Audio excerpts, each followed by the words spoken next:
Hey, I'm Catherine, and you are watching The Secret Life of an Influencer.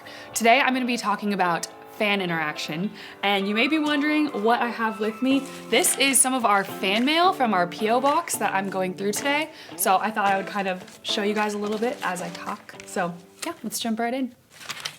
What's it like having fans? It's something that I'm very much used to because we've had fans since I was 17 years old and I'm 27 now. So I feel like it's a part of my life that I'm so used to, and I don't really think about the fact that it's weird until my friends bring it up or like people that I don't really know as well. I would say it just feels like responsibility. Like whatever you do, whatever you post, you have all these people watching you. So you can't just I guess you can, but for me, I feel like you can't just do whatever you want because I feel like it's my responsibility to set a good example for people. So it almost just feels like you're like a giant, big sibling to a lot of people. When did you make your fan mailbox? How many letters have you gotten? We made our fan mailbox, I think it was around 2013 maybe. It was a few years after we moved to LA. I don't even remember like how we had the idea to make one, but we made it and I was so excited. Like when we first made it, I loved getting letters from all over the world. It was so cool seeing like the postage from all the different countries, and I spent hours because I wanted to reply to every single letter. We had a room in our house where we hung up all the fan mail, like pictures that people drew for us, and that was really, really cool. But we've gotten, I don't even know, hundreds, maybe thousands of letters since then, and people are still sending them. I haven't been replying as much the last few years because things just got so busy, but I still feel like, oh, I just want to reply to every single letter, even though there's been so many. What letters have you gotten that stand out to you? Honestly, there's just been so many cool stories. Like people have shared how Cimarelli has changed their lives and touched their lives. And that to me is the coolest part because I feel like there's just this kind of reoccurring theme throughout the letters of people saying, I found you in the darkest time of my life. And your music was a positive thing that I could listen to during that time, which was so amazing. Like, that's really what we wanted all along. So I think just hearing people's stories and also getting to hear about like their cultures from around the world, that's like some of the coolest parts of the letters. Yeah, I would say that.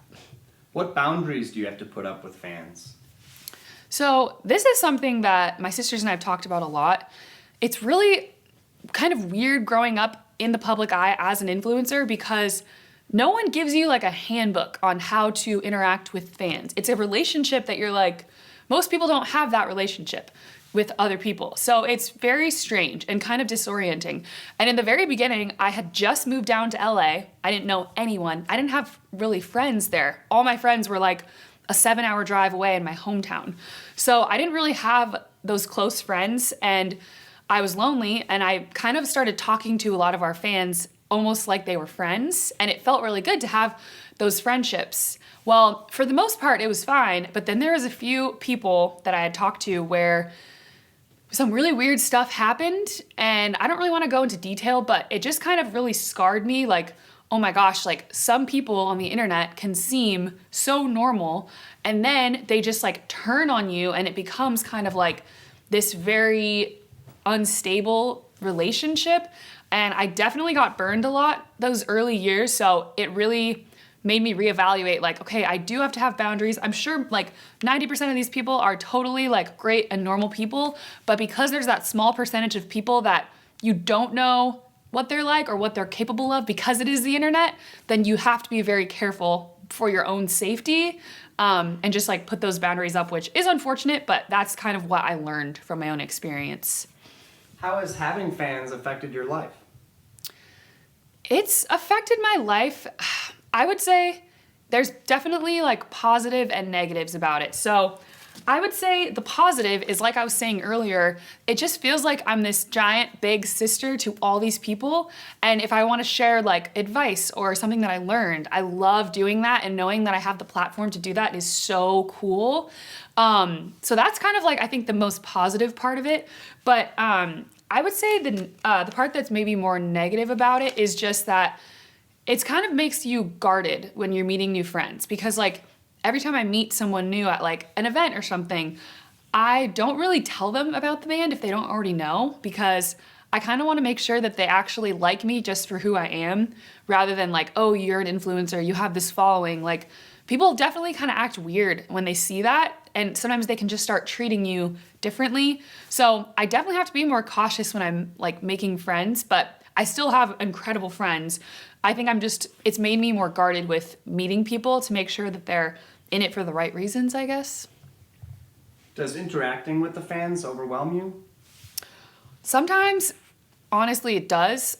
Just because sometimes there's people that put so much pressure on you to always reply to their messages, and if you don't, they make you feel very guilty. And I just feel bad because I do want to be able to reply to every single message that comes through and every single letter that we get.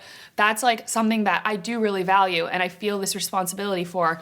But I don't know, I've definitely had a lot of people like guilt me, like you don't reply to my messages like you used to, and I'm going through this really hard time and like you let me down. And it's like, I am so sorry, but I can't be there for thousands of people. Like most people are only responsible for being there for their family and friends.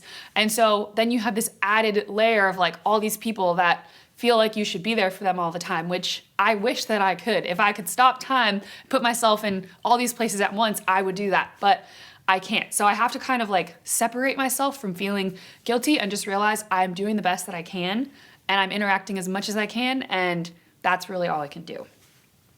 What's it like meeting hundreds of people at meet and greets in one day? It is amazing, and also it can be very draining just for me because I'm a very sensitive person. Like if you look up highly sensitive people, that's me. And I really, really absorb and feel the emotions of the people that I meet. So I love meeting our fans. I think it's like one of my all-time favorite moments of our entire career because it just makes everything that we do real because we're sitting, at our house making these videos or in studios and like putting it up on the internet and we're making songs but we don't see you guys all the time. Sometimes it just is a number sitting there. So to actually be in person meeting you is the most amazing experience and I'm so grateful for that. That being said, being completely honest, I do sometimes get drained because I am very sensitive and sometimes it's like a really long day of traveling and I'm like, okay, I gotta meet 100 people, like perk up, Kath, you gotta like push yourself sometimes, but it is really the most amazing and probably the most rewarding part of our career. What does it mean to you as an influencer to be a role model? I think it's very similar to, I kind of touched on this earlier, but like I'm someone that has 8 younger siblings, so it's very similar to being a big sister. Just feeling like you have these people that are watching what you do and you really want to set a good example for them. So that's really how I approach it. It definitely impacts everything that I do. Like mainly everything that I post on social media, I'm always thinking like, okay, is this a good message? Am I being a good role model? If I was listening to this song and one of the fans heard it, like would I want them to hear this? And sometimes it's like, there's certain songs I'll be listening to that I'm like, oh, this is a cool song, I could share it. But then I'm like, but if someone was in a vulnerable state, this might not be like the best song for them to listen to, so then I won't share it. It's like, it's these little things you would never think about. Or like, if you're out in public and stuff, like, don't post our location as much because you have to be careful about safety. So I feel like there's like these little things you wouldn't think about if you weren't an influencer that you kind of have to. But I definitely think being a role model is the most important thing and something that I take very seriously.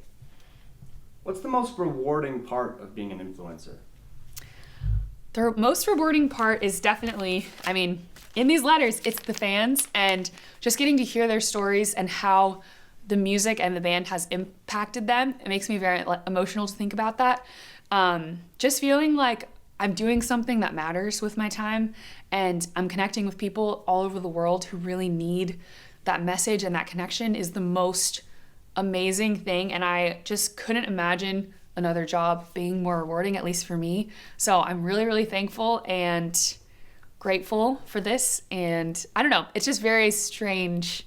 It's hard to explain it because it's like my normal life, but this is what I'm very grateful to be doing. Thanks so much for watching and make sure to check out the other girls episodes.